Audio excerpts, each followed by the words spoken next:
কথায় আছে না, যে দাঁত থাকতে দাঁতের মর্ম বুঝে না, মানে তোমার এখন সমস্যা হওয়ার পরে বুঝলা, তাই তো? কি ব্যাপার শিল্পী, কি করতেছো এখানে? ওই যে মুরগিটা পরিষ্কার করে নিতেছি।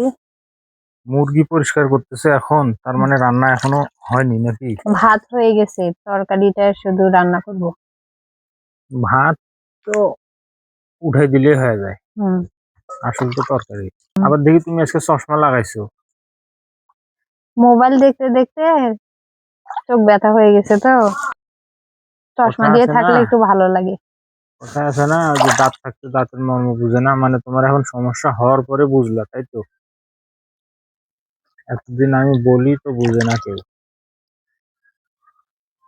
তারপর চশমা দিয়ে থাকতে ভেজাল লাগে, ওই জন্য দেই না। ভেজাল কি, অভ্যাস করলেই হয়ে যাবে।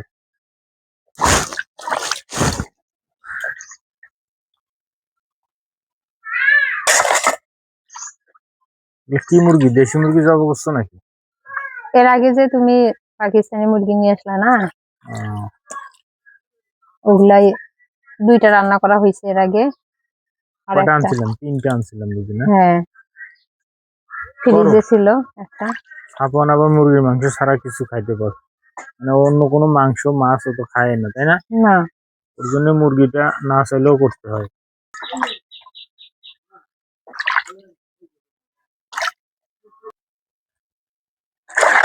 হ্যালো বন্ধুরা, আসসালামু আলাইকুম। কেমন আছেন সবাই? অবশ্যই সবাই ভালো আছেন। আসলে এই যে শিল্পীকে দেখতে পাচ্ছেন, ও আজকে চশমা লাগাচ্ছে। চশমা কিন্তু যে কোনো মানুষের জন্যই কিন্তু, মানে সুস্থ সবল চোখ থাকলেও কিন্তু চশমা দিতে হয়। চশমা দিলে অনেক উপকার। এক, মাথা ব্যথা। 2, আমরা তো সবসময় টিভি মোবাইল এগুলো সবসময় দেখে থাকি। একটা সময় ছিল এগুলো কিন্তু ছিল না, খুব কম। তখনকার ব্যাপারটা আলাদা, তারপরেও প্রয়োজন ছিল, কারণ ধুলো ময়লা আমাদের চোখে সবসময় যায়। কিন্তু শিল্পী চশমা নিয়ে আসছে মনে হয় 2 বছর আগে। এর আগেও আমি নিয়ে আসছিলাম, তো ও দেয়নি। যে চশমা ব্যবহার করলে মানুষ কি বলবে, শুধুমাত্র এই জন্যই কিন্তু চশমাটা ব্যবহার করে না। আজকে যখন সমস্যা হয়ে গেছে, এখন আর মানুষের কথা উপেক্ষা করে কিন্তু চশমা দিচ্ছে, মানে শেষ স্টেজে এসে আর কি কথাটা শুনছে। আর যদি শুরু থেকে যদি এটা দিত শিল্পী, শুরু না, থেকে দিলে কি তোমার এই সমস্যা হয়তো? না, তাও করে না, তাই না? আমি জানি কিন্তু। মোবাইলে কাজ করতে সুবিধা লাগে। আর নাহলে অনেকক্ষণ মোবাইলে কাজ করলে দেখা যায় কি আমার চোখ ব্যথা করে, মাথা ব্যথা করে। এই তো। আমি তো আগে থেকেই বলছি, কে কি বললো এটা দেখার বিষয় না, তুমি একটা সপ্তাহ কন্টিনিউ দাও, দেখবা যে তোমার ইজি হয়ে গেছে, তাই না?